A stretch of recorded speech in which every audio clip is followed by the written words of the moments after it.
Està clarament de moda proclamar-se a favor de la independència des de tots els sectors de la societat catalana i els Mossos d'Esquadra no han volgut ser menys. I és que un grup de policies ha creat la sectorial de l'Assemblea Nacional Catalana Mossos per la Independència per estudiar i promoure els avantatges que suposaria l'esmentada independència de Catalunya pel model policíac i per la seguretat pública. Hem de triar si volem una Catalunya vital o un país empobrit i assimilat en un estat centralista i espoliador com és l'estat espanyol.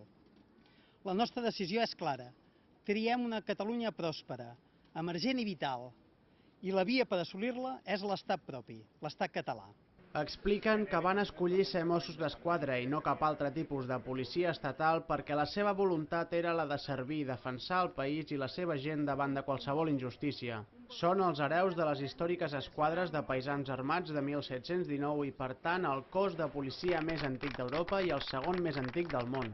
Els Mossos actuals som els hereus de les històriques esquadres de paisans armats del 1719, el cos de policia més antic d'Europa i el segon més antic del món, entès en clau de força regular d'ordre públic intern, interior d'un país.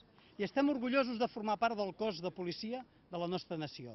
El motiu d'aquesta reivindicació és l'històric moment crític que viu el país i que entenen que s'agreuja per part d'una Espanya que incompleix sistemàticament els seus compromisos amb Catalunya.